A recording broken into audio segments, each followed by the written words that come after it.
11 taon na mula nang huli akong tumapak sa San Roque. Pumanaw si Lola at kasabay niya, nawala ang lahat, ang bahay, ang katahimikan, ang pagkabata ko.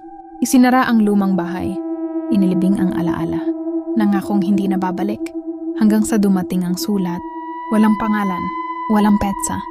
7 salitang parang pabulong, umuwi ka Elena, naghihintay siya sa bahay. Gusot ang papel. Basa luha o pawis, hindi ko alam. Pero matagal na itong isinulat. Parang matagal na rin akong hinihintay. Ngayon, narito ako sa gilid ng San Roque. Mas makapal na ang gubat. Mas tahimik ang daan. Wala ni isang ibon. May humihila sa akin pabalik. Hindi lang alaala, hindi lang lungkot. May nabubuhay pa. Nasa harap ko na ang bahay. Mas lumana, ang kahoy nangingitim, ang bubong halos butas. Pero buo pa rin, tahimik, walang galaw, walang kaluskos. Ni hangin, parang natatakot huminga. Sinubukan kong hawakan ang pinto. Malamig, para bang hinihintay ako.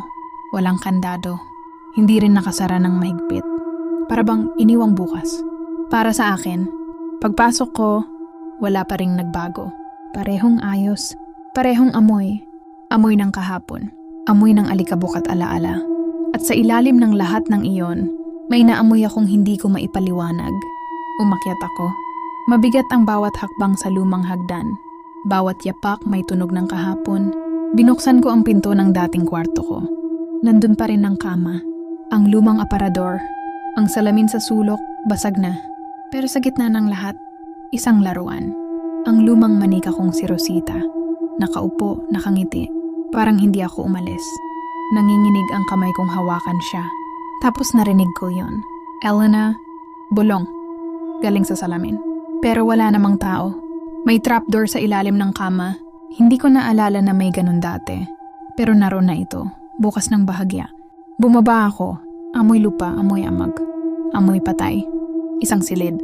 Isang altar. Mga larawan ng aking lola. At sa gitna isang papel. Pareho ng sulat. Umuwi ka, Elena.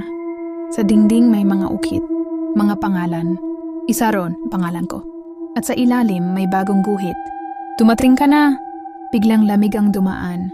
Umihip ang hangin kahit walang bintana.